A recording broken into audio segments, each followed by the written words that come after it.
Shishiba vs Yotsumura is one of Sakamoto Days' greatest fights. From the choreography, to the plot, to the pure and solid hype, this fight has it all.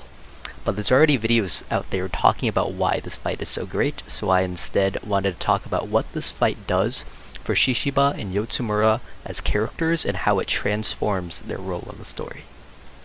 Shishiba is initially introduced as a member of the Order that just really hates onions, so much that he would kill a chef over it, but that seemed to have been forgotten.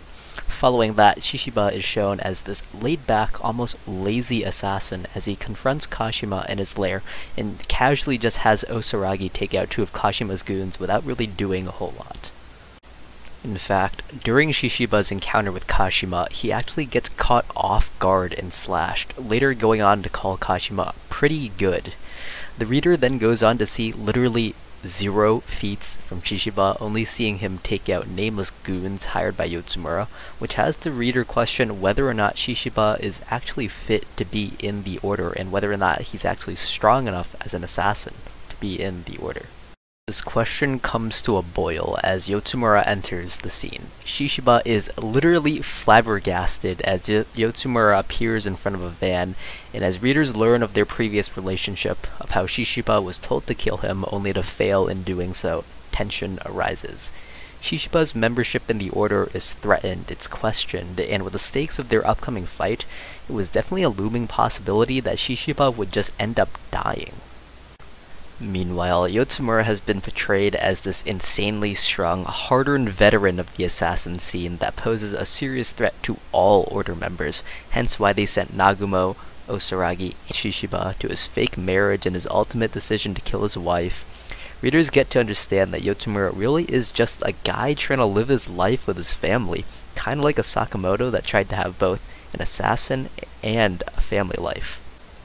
With the backstory out of the way, we finally get to the meat of the fight. And while I know I said I wasn't gonna mention the fight, I gotta at least talk about some of the hype moments. Everything from Shishiba's clean double kill, Yotsumura slamming Shishiba down a rafter, their exchange in the pitch black of the Channel of Rebirth, Shishiba's use of the reflection in his hammer to land the killing blow on Yotsumura. This fight really just goes so hard. With the fight glazing complete, let's talk about how these characters change with the fight.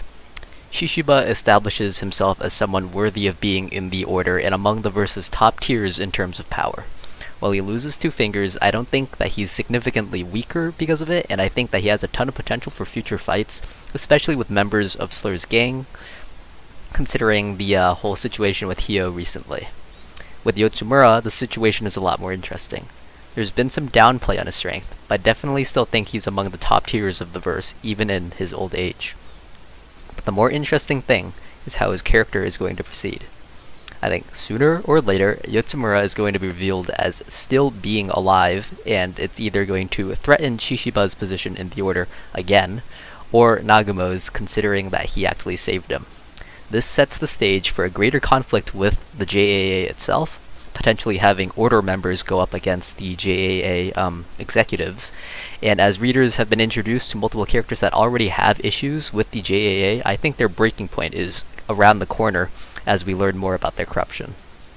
On top of that, I think Yotsumura has a lot of potential to be an ally to Sakamoto's, considering how they have Amane and he's recently gone over his hatred of Yotsumura, so I believe that once they reveal that Yotsumura is still alive, we could see some Yotsumura and Amane teaming up.